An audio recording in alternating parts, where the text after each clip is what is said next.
Hi guys, my name is Matt. Welcome to my channel, and today's going to be the first video going into this channel. A channel devoted to going over philosophy and theology and different aspects of literature, culture. I've been on a long journey going on with art, and it's been a while since I've actually put something together in a video.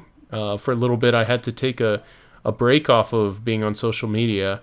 I decided to take a step back for a couple years, actually, and I gotta say it was one of the most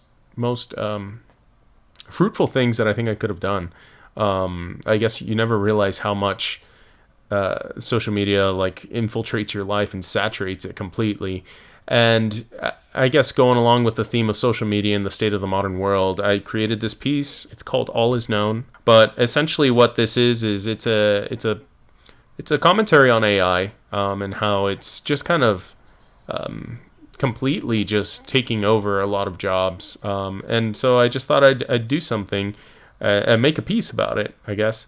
The colors that I used are reminiscent of retro comics, and I leaned into this by having a slight disregard for perspective and lighting. And I feel like this was symbolic of the time period that mankind became fascinated with robots and generative AI. I decided to have in the actual composition a human brain sitting in encased glass. It's an unattached, cold, alone, and trapped. Maybe as how many of our brains feel nowadays with generative AI. And it kind of dawned on me, this whole digital world that we're stepping into more and more, it just made me realize that a lot of why artists struggle creatively to overcome almost like this competition with AI. It's because we're essentially working with presets, if you really think about it. Like any brush that you have physically. Now, this isn't to say that before I say this isn't to say that I hate digital mediums completely. In fact, this piece is made with a digital medium, with digital brushes and a digital set and mimicking real life like watercolor paper and colors and schemes. But I guess what I'm trying to get at is that when we move as creators into more and more into a digital world, you realize that you're working with presets. It's not like you're using an ink brush and you're getting an interesting stroke or something that maybe, I guess in the words of Bob Ross, turns from a happy little accident into something that actually can create a masterpiece. And I think that's kind of what I'm tackling on in this generative AI attack post thingamajig art piece. You know what's funny is a lot of these drawings, what ends up happening is I just start sketching something almost like something's proceeding out of my subconscious, and then I start finding the deeper meaning behind what it is that I'm drawing after the fact. That is really how my drawing method is. I start with a simple idea, I push that idea, and I start questioning the concept. Start wondering if it's done. Start wondering if it needs more, if it needs less.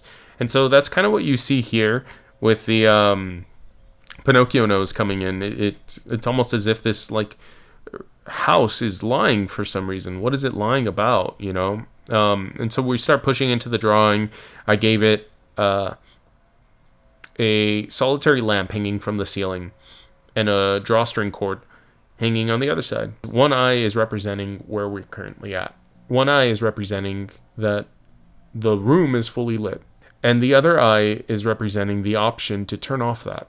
In the original drawing, this creature was in space. He was supposed to be floating in space. And in this revised version, simplified for prints, for shirts, stickers, things like that,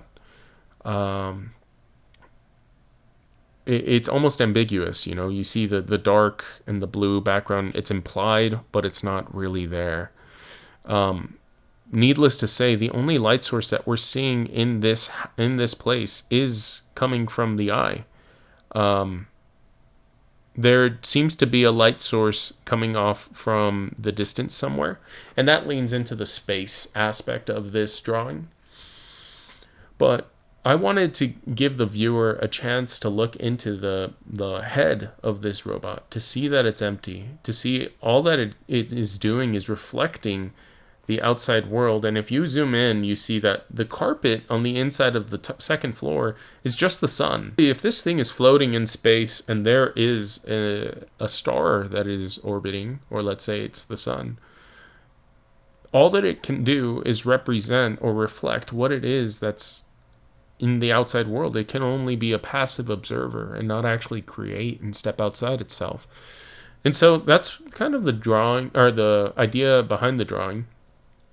The drawstring is supposed to give the viewer the option to know that this is something that we can easily turn off.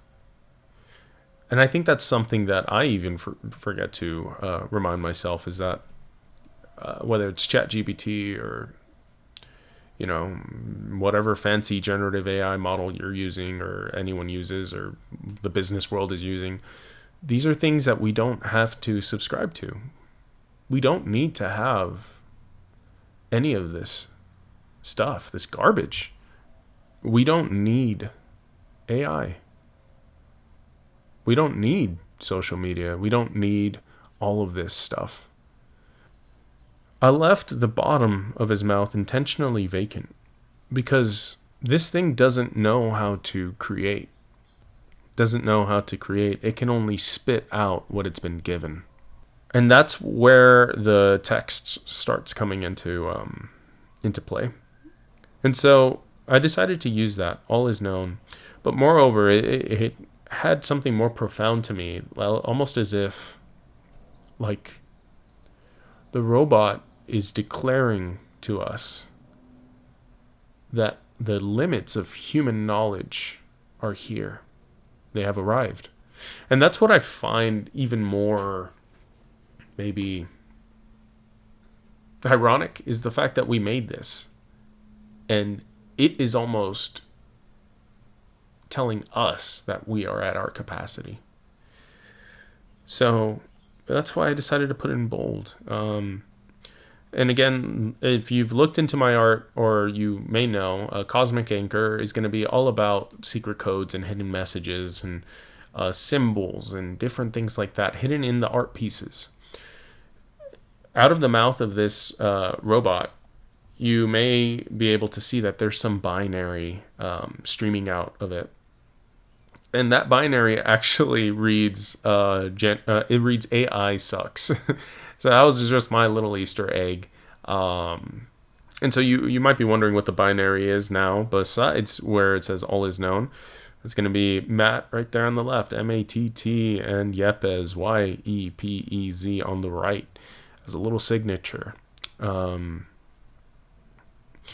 finally, we have on the top corners the Cosmic Anchor on the right, and the Ouroboros on the left, or the Leviathan, the serpent of old.